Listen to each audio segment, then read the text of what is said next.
Hello commandos, welcome to biometrics classes online. और आज हम लोग बात करने वाले हैं सॉल्यूशंस के जो न्यूमेरिकल पोर्शन में रिमेनिंग पार्ट रह गया है उसके बारे में। तो numericals related with solution, solution से रिलेटेड न्यूमेरिकल्स के बारे में बात करेंगे आज, ठीक है। और मोस्टली जो टॉपिक्स हैं सॉल्यूशन के उन पे हमने क्वेश्चंस कर लिए हैं, लेकिन मैंने कहा था कि कुछ कॉमन न्यूमेरिकल्स और करेंगे सॉल्यूशन में ताकि थोड़ी प्रैक्टिस हो जाए, ठीक है। और आप लोगों को नॉर्मेलिटी वाले पोर्शन में मेजर बहुत सारे लोगों को प्रॉब्लम आ रहा था, तो देखिए उसमें प्रॉब्लम आने का जो मेन कारण है वो ये है कि अभी 11th के कम से कम 4-5 यूनिट होने के बाद ही जो है वो सॉल्यूशन स्टार्ट होना चाहिए। जैसे बॉन्डिंग हो जाना चाहिए, रेडॉक्स हो जाना चाहिए, उसके बाद सॉल्यूशन वाले पोर्शन पर हमको काम करना चाहिए था।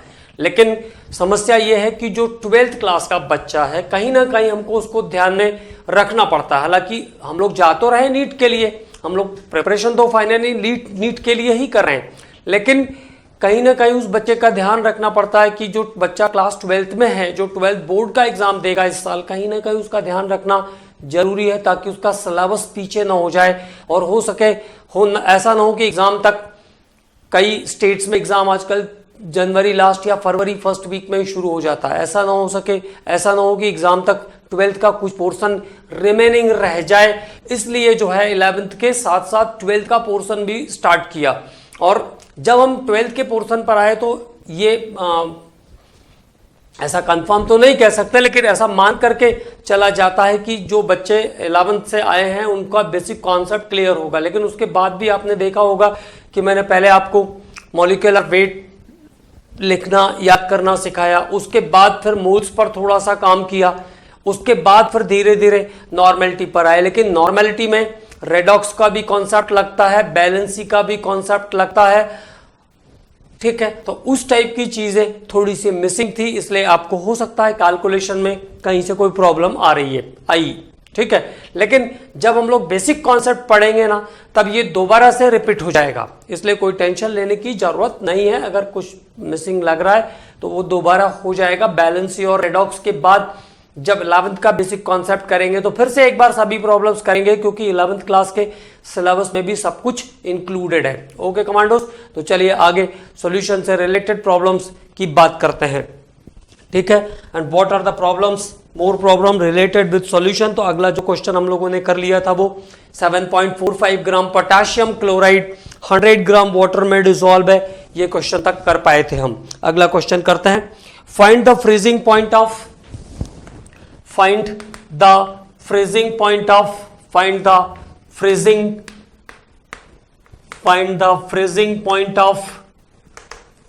point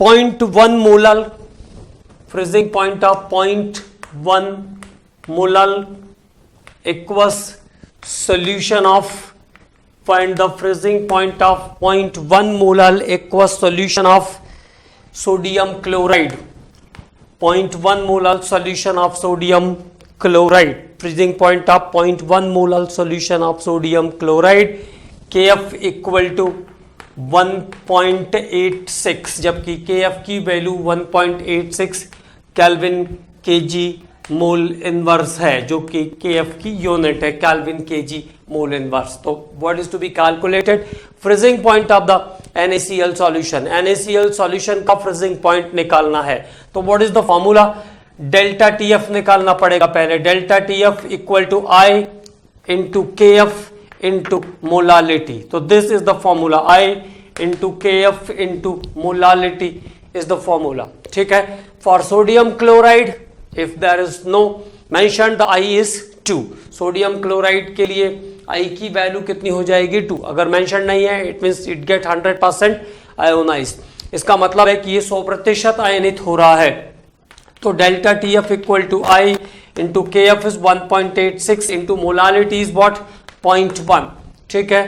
तो ये हो गया 0.2 और 1.86 से मल्टीप्लाई कर दोगे 0.2 is multiplied by 0.2 is multiplied by 1.86 तो आ जाएगा माइनस 0.372 आ जाएगा, ये है ना 0.372। अब क्या चाहिए मुझे, नाउ टीएस इज रिक्वायर्ड, क्या चाहिए, टीएस चाहिए। तो delta TF equal to T naught minus TS, delta TF equal to T naught minus TS. तो TS equal to what, T naught कितना 0, फ्रीजिंग ऑफ सॉल्वेंट इज 0 और delta TF is minus that is minus 0.372। तो the final answer is minus 0.372 degree centigrade, minus 0.372 degree centigrade. Okay,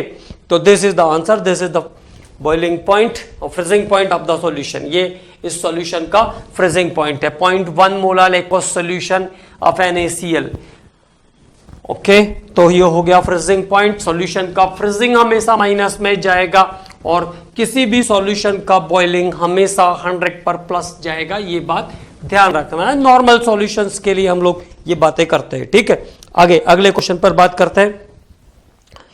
0.5 molar solution of KCl, similar he solution है। 0.5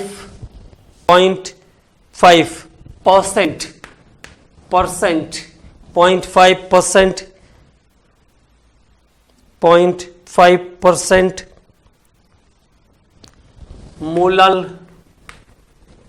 solution of KCl, मतलब KCl का 0.5% molar solution है। 0.5% molar solution of KCl, 0.5% molar solution of KCl was found to freeze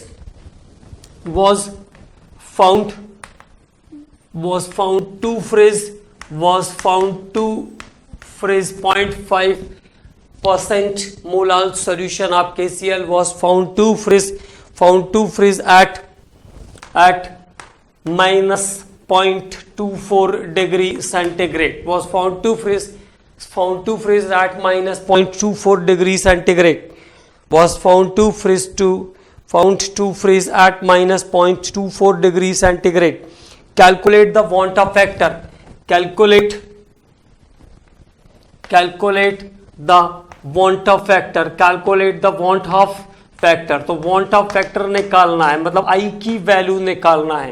want of factor मतलब क्या calculate करना है, I की value निकालना है। और ध्यान क्या रखना है, 0.5% दिया हुआ है, मोलर ऑफ द सॉल्यूशन 0.5%, मतलब V कितना हो जाएगा, V इज 100 हो जाएगा, V है ना 100 मिलीलीटर। V हम जब केजी में कन्वर्ट करेंगे तो यहाँ क्या हो जाएगा, 100 ग्राम हो जाएगा, क्योंकि मोलर सॉल्यूशन है ना, तो 100 कंसीड करना पड़ेगा आपको जब भी आप सॉल्वेंट के वेट पर जाओगे, ठीक है। तो delta TF equal to KF, पहले हम क्या काम करते हैं, फर्स्ट ऑफ ऑल हम लोग कैलकुलेट कर लेते हैं यहाँ पर ऑब्जर्व्ड मॉलिक्यूलर मास। तो देखो जब भी I निकालना हो तो I निकालना हो, चाहे एसोसिएशन का केस हो चाहे डिसोसिएशन का केस हो, एसोसिएशन के केस में भी और डिसोसिएशन के केस में भी सबसे सिंपल तरीका क्या है कि आप क्या करो, ऑब्जर्व्ड मॉलिक्यूलर मास कैलकुलेट करो, फिर I की वैल्यू निकाल लेंगे normal molecular mass by abnormal molecular mass से, normal molecular mass by abnormal molecular mass से I की वैल्यू निकल जाएगा। तो यहाँ पे हमको क्या करना था, वांट ऑफ फैक्टर निकालना है, वांट ऑफ फैक्टर निकालना है। तो पहला फॉर्मूला हम यूज करेंगे, delta TF equal to KF का टर्म ना, हाँ, delta TF equal to KF into small w by small m into 1000 by capital W, 1000 by capital W। तो that capital W is 100 gram, क्योंकि question percentage में लिया, तो solvent का wait कितना कंसीड हो जाएगा, 100 ग्राम कंसीड हो जाएगा, ठीक है, 0.5 मोलार, ठीक। तो W by M is here 0.5 molar, solution was found to freeze. तो डेल्टा TF की वैल्यू भी आपको गिवन है, तो ये हो गया आपका क्या TS। तो डेल्टा TF कितना हो जाएगा, क्या निकालना है, m निकालना है। तो मोलिकुलर मास इक्वल टू हो जाएगा, देखो kf कितना 1.86, स्मॉल w कितना 0.5 और ये डेल्टा टीएफ कितना 0.24, माइनस का था टीएस के फॉर्म में वो, तो डेल्टा टीएफ के फॉर्म में आएगा तो पॉजिटिव का 0.24 हो जाएगा इनटू 1000 बाय कैपिटल डब्ल्यू की वैल्यू कितनी 100, क्योंकि 0.5% था। ठीक है, तो टोटल जो कैलकुलेशन आ गई आपके पास वो कितनी आ गई अब 1.86 इंटू 0.5 अपॉन 0.24 इंटू 1000 बाय 100। तो यहां से जो मोलार मास मिल जाएगा आपको, दैट मोलार मास इज 38.75। कितना आ गया 38.75 is the molar mass. Molar mass कितना आ गया 38.75। अब यह आ गया m, और KCl का एक्चुअल मास कितना होता है 74.5। 74.5 is the actual mass of KCl। तो I निकालने का फॉर्मूला क्या होता है, I is what normal molecular weight, normal molecular weight by abnormal molecular weight, normal molecular weight by abnormal molecular wait. ये I निकालने का हमारा फॉर्मूला है, normal molecular weight by abnormal molecular wait. अब नॉर्मल मोलिकुलर वेट कितना है 74.5 और abnormal कितना आ रहा है 38.75। तो I की वैल्यू यहां से आ जाएगी, it is nearly 1 point something, तो 1.92 is the value of I की वैल्यू कितनी आ रही 1.92 आ जाएगी। और अगर अल्फा निकालना होगा तो बाइनरी कंपोनेंट है, KCl is the binary electrolyte, 2 ion वाला इलेक्ट्रोलाइट है, तो 1+x होगा। इसके लिए वैल्यू कितनी होती है 1+x या 1+अल्फा, I इक्वल टू 1+अल्फा या 1+x। तो अगर अल्फा निकालना होगा तो कितना हो जाएगा 1.92 माइनस 1, तो दैट इज 0.92। तो अल्फा की वैल्यू या x की वैल्यू कितनी आ जाएगी 0.92 is the value of x, 0.92 value आ जाएगी x की। ठीक है, तो this is about the calculation of one of factor and dissociation भी निकाल लिया हमने। डिसोसिएशन कितना हो गया 0.92 द डिसोसिएशन। ओके, तो 0.92 इज द डिसोसिएशन। तो दोनों चीजें क्लियर हो गई हमारे पास। अब how to calculate the,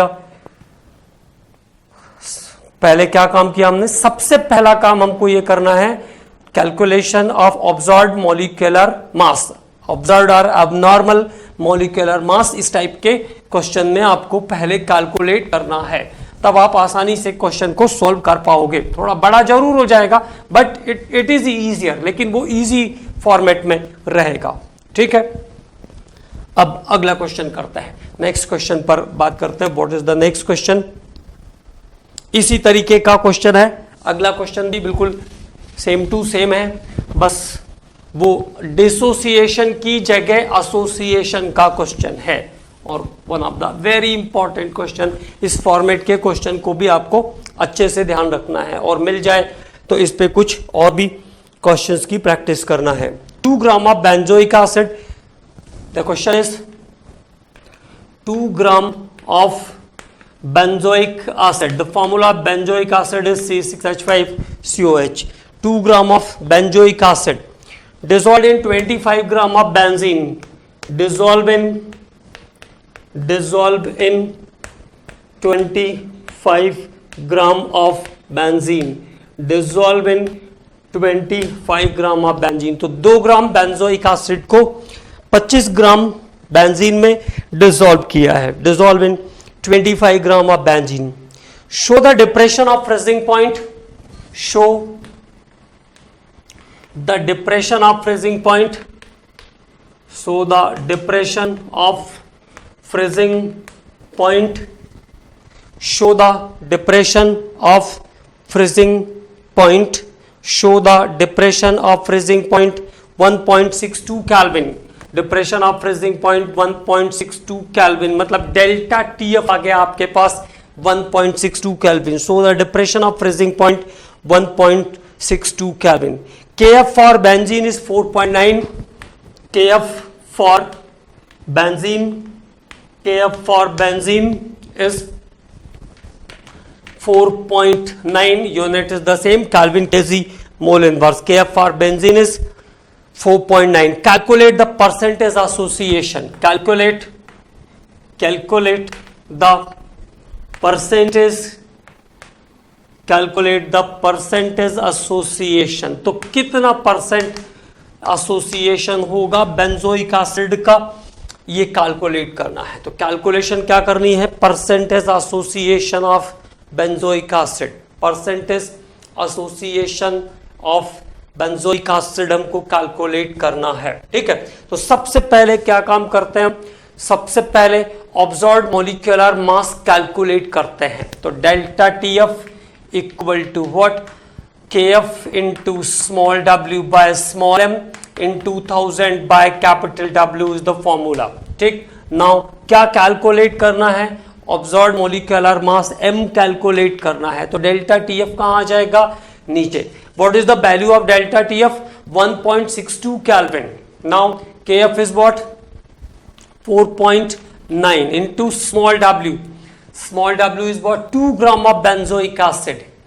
2 gram of benzoic acid is there. 1.62 Kelvin is the delta TF in 2000 by how much of benzene is given, 25 gram of benzene is here. 25 gram of benzene is here. So observed molecular mass of the compound is, observed molecular mass of the compound is to be calculated here, 241.97. 241.97. यहां से observed molecular mass कितना आ गया, 241.97. And now I equal to what, normal molecular mass, normal molecular weight by abnormal molecular weight, abnormal molecular weight, normal molecular weight by abnormal molecular weight. तो normal molecular weight for benzoic acid C6H5COH is 122. तो normal is 122 divided by 241.97, मतलब लगभग 100% के आसपास ही आ जाएगा. तो अगर 44 होता तो 100% ही आ जाता. ठीक है, तो I equal to here 0.504.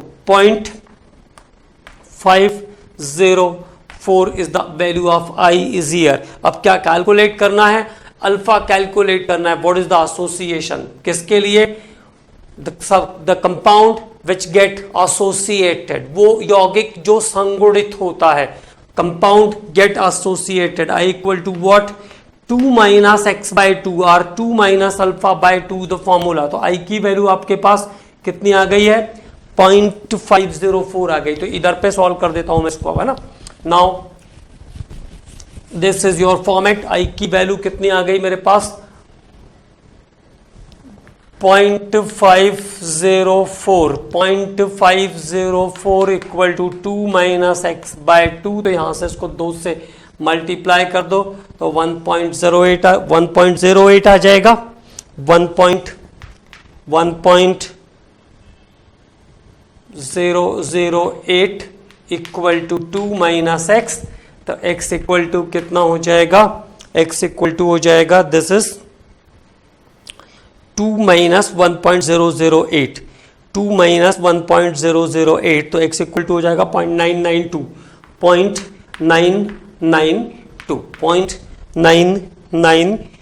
It means approximately 100% ही है एसोसिएशन. तो 0.992 is the answer here. Okay, तो this is the question related with the association. ये वो क्वेश्चन है जो एसोसिएशन से रिलेटेड है. तो फर्स्ट ऑफ ऑल क्या करना है, first of all observed molecular mass पर जाना है. जब भी एसोसिएशन या डिसोसिएशन का केस हो, मतलब जहां पर भी तुम्हें I की जरूरत हमें पड़ रही होगी, where is the requirement of I, जहां पर हमें I की जरूरत पड़ेगी वहां पर हम एसोसिएशन, वहां पर हम ऑब्जर्व्ड मॉलिक्यूलर मास कैलकुलेट करने की कोशिश करेंगे. जहां पर भी हमको I निकालने की जरूरत पड़ेगी वहां पर हम ऑब्जर्व्ड मॉलिक्यूलर मास कैलकुलेट करने की कोशिश करेंगे ताकि वो क्वेश्चन सॉल्व हो जाए, हम आई को उस फॉर्मेट में ले जा पाए, i equal to observed molecular mass by normal molecular mass, इस फॉर्मेट में हम क्वेश्चन को चेंज कर पाए।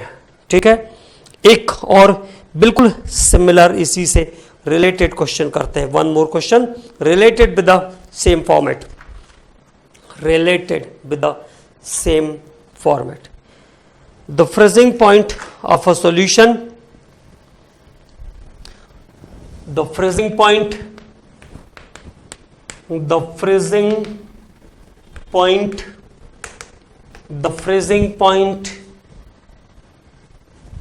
solution of a solution, the freezing point of a solution, the freezing point of a solution containing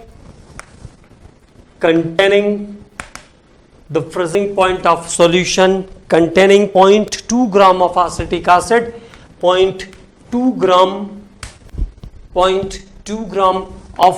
of acetic acid, 0.2 gram of acetic acid in 20 gram of benzene, 0.2 gram of acetic acid in 20 gram of benzene, 20 gram of benzene के अंदर है 0.2 gram of acetic acid. Okay,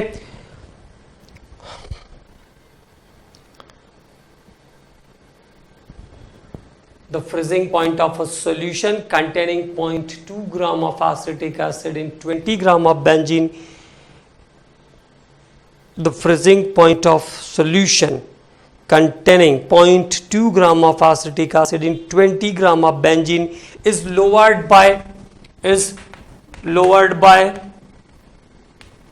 मतलब delta TF दे रहा है सीधे सीधे, is lowered by 0.45 degree centigrade, 0.45 degree centigrade, कितना lowering है 0.45 डिग्री सेंटीग्रेड का। Find the degree of association of acetic acid, find the degree of association, find the degree of association of acetic acid। तो acetic acid का degree of association निकालना है, KF for benzene is 5.12 और benzene के KF की value यहाँ normal दी हुई है 5.12। तो फर्स्ट ऑफ ऑल फिर से क्वेश्चन इज द सेम, क्या काम करना है मुझे, सबसे पहले मुझे ऑब्जॉर्व्ड मॉलिक्यूलर मास निकालना होगा, क्योंकि अल्फा पे जब हम तभी जा पाएंगे या एक्स पे हम तभी जा पाएंगे जब हमको आई पता होगा। ठीक है, तो फर्स्ट ऑफ ऑल क्या करना है, ऑब्जॉर्व्ड मॉलिक्यूलर मास निकालना है। तो observed molecular mass, the formula is delta TF equal to KF into small w by small m into 1000 by capital W, this is the formula। okay, now क्या काम करना है, m निकालना है। तो formula is what 5.12, how much 0.2 gram of benzoic, 0.2 gram of acetic acid, तो 5.12 W is the 0.2 gram, m तो calculate करना है, डेल्टा TF कितना आ गया था 0.45 into 1000 by how much gram of benzene is given, 20 gram of benzene is there। okay, so absorbed mass of the compound after the calculation is 113.77, 113.77 is the absorbed molecular mass। अब अगला format क्या काम करना है, आई calculate करना है, i equal to what, normal molecular weight by abnormal molecular weight, abnormal molecular weight, normal molecular weight by abnormal molecular weight, normal molecular weight by abnormal molecular weight. तो i कैसे निकलेगा, normal molecular weight by abnormal molecular weight. फिर से एक बार फॉर्मूले को लिख देता हूं मैं, I how to calculate I, that is normal molecular weight by abnormal molecular weight. तो आई नॉर्मल मोलिकुलर वेट कितना, कौन सा कंपाउंड है, एसिटिक एसिड, तो कितना हो जाएगा 60, और एबनॉर्मल कितना आ रहा है 113.77, तो यहां से आपको आई की वैल्यू फाइंड आउट हो जाएगी 0.527, 0.527 इज द वैल्यू ऑफ आई। ठीक है, 120 रहता तो 0.5 आ जाती, 120 से थोड़ा कम है तो आंसर आ जाएगा 0.527। नाउ अब हमको क्या काम करना है, एसोसिएशन का केस है, acetic acid in benzene is the case of association. Now 2 minus x by 2 is the formula, 2 minus x by 2 is the formula, तो ये आ गया आपका 0.527 इंटू ये इधर से जाएगा तो 2 इक्वल टू 2 माइनस एक्स, तो ये x की वैल्यू यहां पे आ जाएगी आपका, ये जो वैल्यू आ रहा है this value is 1.054 equal to 2 minus x, तो x इक्वल टू आ जाएगा 2 माइनस 1.054, तो x इक्वल टू आ जाएगा 0.946, इट मीन्स 94.6%, 94.6%, तो आंसर इज 94.6%। ओके, तो this is the value of x is here, the question is again same, तो बिल्कुल सेम क्वेश्चन को मैंने आपको करके दिया क्योंकि आपको ये दोनों क्वेश्चन अच्छे से करना है ना, and how to go the value, how to calculate the values, ये क्वेश्चंस आपको बहुत अच्छे से ध्यान रखना है, दोनों एसोसिएशन और डिसोसिएशन। जब भी जहां भी आई की जरूरत पड़ेगी तो कोशिश करेंगे कि ऑब्जर्व्ड मॉलिक्यूलर मास निकालें, एक्स निकालना हो या आई निकालना हो तो ऑब्जर्व्ड मॉलिक्यूलर मास निकालेंगे। क्वेश्चन मैंने आपसे कहा कि थोड़ा लेंथ बढ़ जाता है बट सॉल्व इजीली हो जाएगा, सॉल्व करने में आसानी रहेगी, और वो इंपॉर्टेंट काम है ताकि आंसर सही आए। शॉर्टकट मारने में गड़बड़ हो सकती है, इसलिए शॉर्टकट नहीं मारेंगे। ठीक है, तो अगली बात करते हैं, अगले क्वेश्चन पे आते हैं। Next question,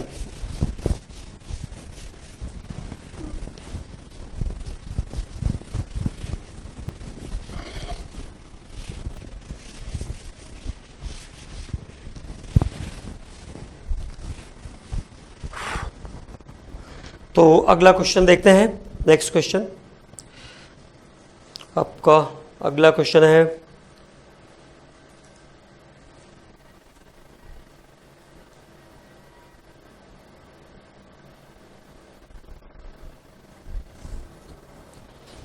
.1 molar aqueous solution of MgCl2.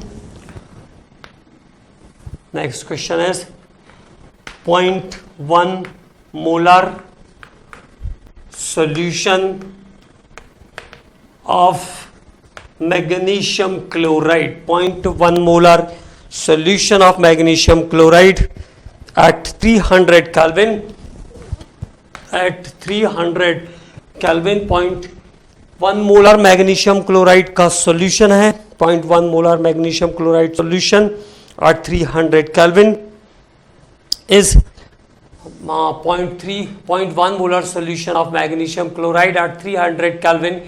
The osmotic pressure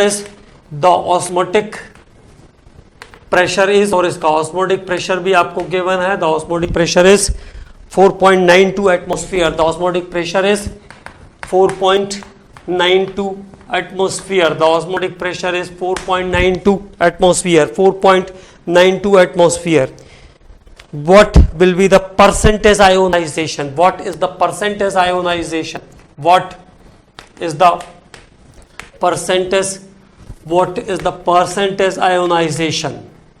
What is the percentage ionization? What is the percentage ionization? तो कितना परसेंट आयोनाइज होगा ये निकालना है, x या अल्फा कैलकुलेट करना है इस बार। ठीक है, तो देखो 0.1 मोलर, तो ऑस्मोटिक प्रेशर से रिलेशन क्या होगा, P equal to pi equal to ICRT। Now the pi equal to ICRT। अब यहां से डायरेक्ट आई निकल सकता है बिना ऑब्जर्व्ड मॉलिक्यूलर मास के, तो पाई इक्वल टू ICRT। ठीक है, तो I इक्वल टू सीधे सीधे फॉर्मूले से आ जाएगा, I equal to pi by CRT, pi by CRT। Pi की वैल्यू मेरे पास कितना है 4.92, 4.92, C कितना है 0.1, R कितना है 0.082 और T कितना है 300 केल्विन्स, 300 केल्विन्स। तो I की वैल्यू यहां से आपको मिल जाएगी 300, तो 1 हो जाएगा, 10 तो 0.82 हो जाएगा और 2.72 तो 3 के आसपास, मतलब 1 से थोड़ी स्लाइटली बड़ी मिलेगी, है ना, दैट इज 1.99। ठीक है, तो 4.92 डिवाइडेड बाय 2.46, 4.92 डिवाइडेड बाय 2.46 इसका मल्टीपल आ जाता है। ठीक है, तो the value of I is here 1.99। I की वैल्यू कितनी मिल गई 1.99। और मैग्नीशियम क्लोराइड MgCl2 किसका एग्जाम्पल है, टर्नरी का एग्जाम्पल है। तो 1 + 2 alpha, I equal to what 1 + 2 alpha, 1 + 2 alpha और 1 + 2x, 1 + 2x या 1 + 2 अल्फा के फॉर्मेट से जाएगा। ठीक है, ऐसा भी कर सकते हो आप इसको, alpha equal to I-1 upon n-1, तो अल्फा इक्वल टू I-1, तो 1.99 -1 और कुल आयन कितने 3 -1, तो अल्फा इक्वल टू कितना आ गया 0.99, तो इधर से बचेगा 0.99/2, तो कितना आ जाएगा अल्फा का value 0.495 is the value of alpha this time. Okay, so what happens 0.99 divided by 2, so 0.495 is the value of alpha for this question. Okay, so this is solution of magnesium chloride के लिए। Osmotic pressure given है और temperature भी given था। हमने I की value calculate किया पहले और फिर उसके बाद उसके डिसोसिएशन पर गए। तो देखो यहाँ पे क्वेश्चन छोटा है, ICRT सीधे फॉर्मेट में आ जाता है तो हमें जरूरत नहीं पड़ी। अदरवाइज जब भी एसोसिएशन या डिसोसिएशन के केस होंगे, जहां भी एसोसिएशन या डिसोसिएशन मतलब IB निकालना होगा, तो हम वहां पे क्या करेंगे, ऑब्जर्व्ड मॉलिक्यूलर मास को यूज करके तब आगे जाएंगे। अगले क्वेश्चन की बात करते हैं। Next question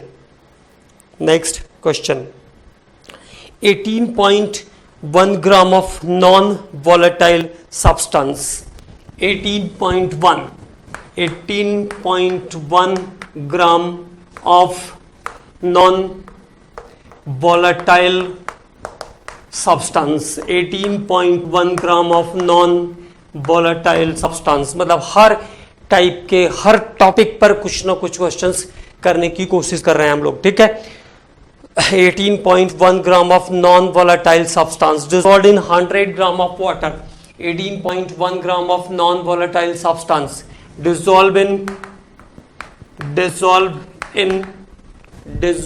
in 100 gram of water, dissolve in 100 gram of water, dissolve in 100 gram of water. The vapor pressure of solution, the vapor pressure of solution, vapor pressure of solution, the vapor pressure of solution, the vapor pressure of solution is 87 mm of Hg, 87 mm of millimeter of mercury. Okay, 87 mm of Hg. If the vapor pressure of pure water at the same temperature, if the vapor pressure of pure water at the same temperature, vapor pressure of pure water at the same temperature, vapor pressure of pure water, vapor pressure of pure water at the same temperature, vapor pressure of pure water at the same temperature is 92 mm of Hg. Okay, 92 mm of Hg. Find the molecular mass of the non-volatile substance. Find the molecular weight of non-volatile substance. Non-volatile substance मतलब अवाष्पशील पदार्थ का अणु भार ज्ञात करना है. 18.1 gram of non volatile substance, 18.1 ग्राम अवाष्पशील विलेय, 100 ग्राम विलायक 100 ग्राम पानी में घुला हुआ है. और वेपर प्रेशर सॉल्यूशन के लिए कितना है? 87 mm ऑफ Hg, मतलब PS दिया हुआ है आपको, और P नॉट आपको दिया है 92. तो P नॉट इज 92, PS इज 87. PS कितना दिया है? 87. Small w 18.1 gram of non volatile substance. तो 18.1 gram of non volatile substance dissolved in 100 gram of water. Capital W दिया 100 ग्राम है ना. तो formula is what? P naught minus PS, P naught minus PS by P equal to small w by small m into capital M by capital W. तो ये आपका formula हुआ. P naught minus PS by P naught equal to small w by small m by capital W by capital M. तो here it is 92 minus 87, तो 5 बच गया, upon 92 equal to small w 18.1 gram of substance. m is the calculate, ये m calculate करना है हमें ना, और capital M by capital W. तो weight of solvent, weight of water is 18 बाय 100 ग्राम ऑफ सब्सटेंस. ठीक है, तो ये यहां से आपको m कैलकुलेट करके निकालना है. तो कितना बच जाएगा? 5 बाय 92 मल्टीप्लाई कर दीजिए 92 से उधर, और 5m से डिवाइड कर दीजिए. आंसर आ जाएगा. Finally the answer is 59.94. 59.94 is the molecular mass of the substance. 59.94 is the molecular mass of the substance. 59.94 is the molecular mass of the substance. Okay, so this is about the, this question is based on Raoult's law. ये question Raoult's law पर based था. ठीक है, तो ये question Raoult's law से related है. This question is related to Raoult's law. अगले क्वेश्चन की बात करते हैं. Next question.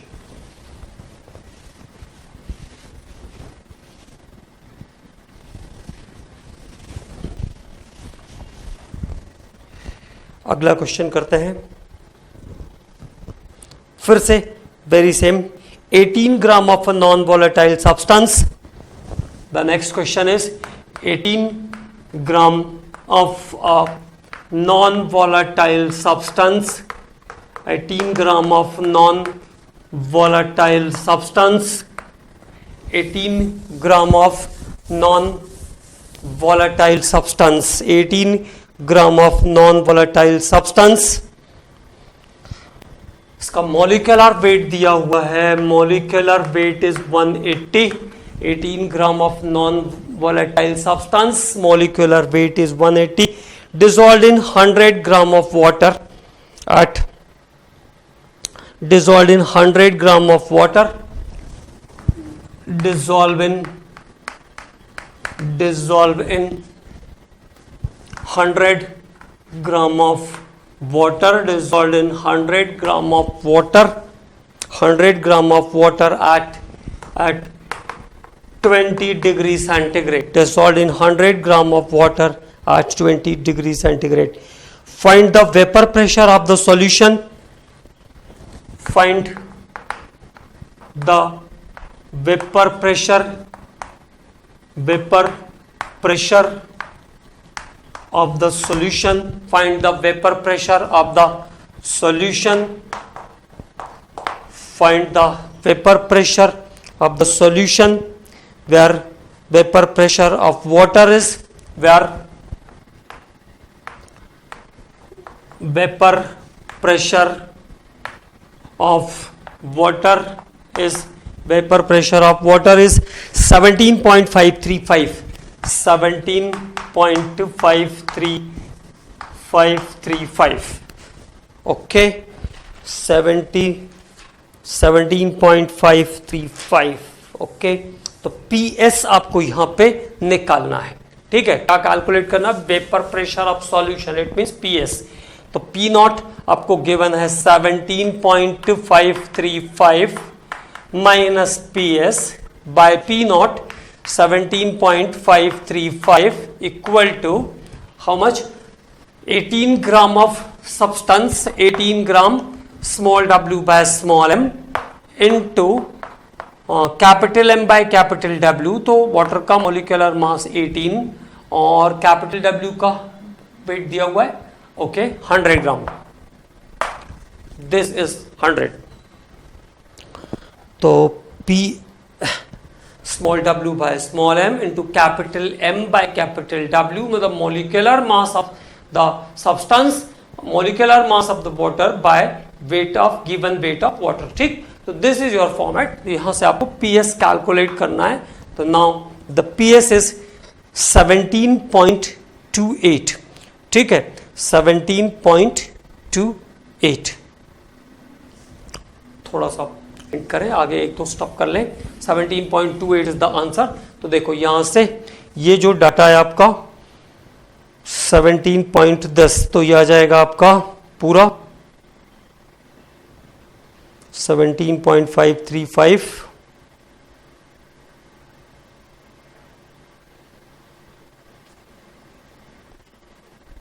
Okay minus PS और this is multiplied into this, तो 17.535 माइनस PS और ये जो डाटा है यहाँ का ये इसके साथ मल्टीपल में है, तो 17.535 इंटू यहाँ पे जो डाटा आएगा सॉल्व करने के बाद 0.018, मतलब इसका जो प्रोडक्ट आएगा वो 0.018 है। तो यहाँ से PS इक्वल टू आ जाएगा फाइनली 17.535 माइनस 17.535 माइनस 0.31563, 0.31563, ठीक है। तो PS की वैल्यू यहां से आपको मिल जाएगी 17.21, ठीक है। मतलब इसका जो मल्टीपल आएगा दैट इज 0.018 और फिर ये दोनों मल्टीपल हो जाएंगे तो आ जाएगा 0.31563 और उसको क्या करना है 17.53 में से सब्ट्रैक्ट कर देना है। तो दिस इज द PS, मतलब vapour pressure of the solution. This is the vapour pressure of the solution. ये हुआ vapour pressure of the solution के बारे में बात। तो this question is again based on Raoult's law और राउल्ट्स लॉ से रिलेटेड अभी और भी एक दो क्वेश्चन हम लोग करने वाले हैं। अगेन वन और two more questions relate to Raoult's law. Raoult's law से ही रिलेटेड एक दो क्वेश्चंस और करते हैं, ठीक है। तो चलिए अगला क्वेश्चन करके देखते हैं। What is the next question? The vapour pressure of pure liquid, नहीं अगला क्वेश्चन करते हैं। The vapour pressure of two liquids, the vapour pressure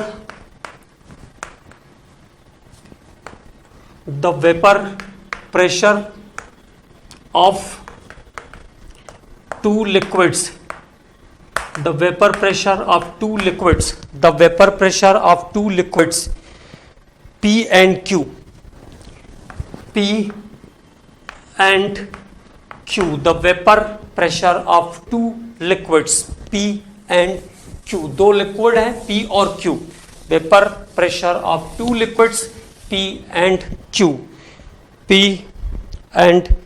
Q are 80 and 60 torr, are 80 and 60 torr, दो लिक्विड का वेपर प्रेशर है, that is named as P and Q and it is 80 and 60 torr. The total vapor pressure of solution, the total vapor pressure of solution, the total vapor pressure of solution, the total vapor pressure of solution obtained by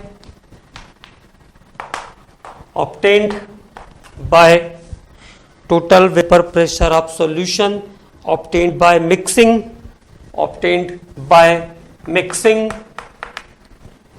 3 moles of P, 3 moles of P and 2 moles of Q, मतलब 3 मोल P के और 2 मोल Q के मिलाए. The total vapor pressure of solution obtained by mixing 3 mole of P and 2 mole of Q is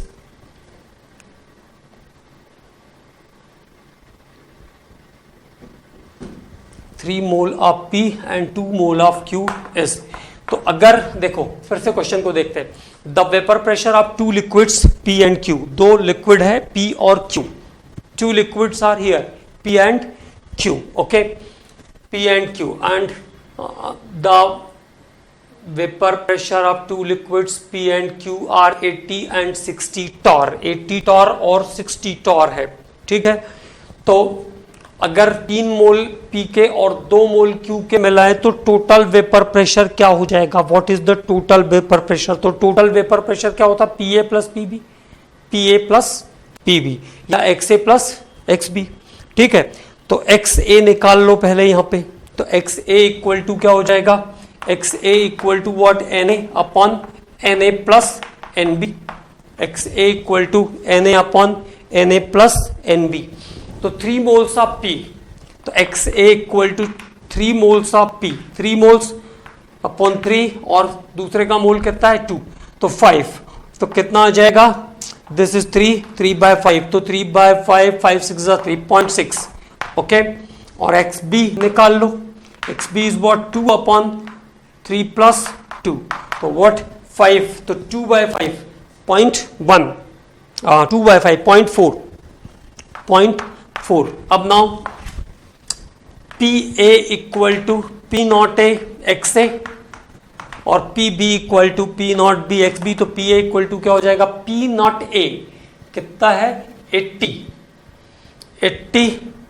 into कितना? 0.6, तो 48. और PB is what? P naught B equal to PB equal to P naught B XB, P naught B XB. तो PB कितना? 60 torr, 0.4, 60 into 0.4, तो कितना? 24. Okay, तो total pressure क्या हो जाएगा? PA plus PB, PA plus PB. तो this is 48 plus 24, 72.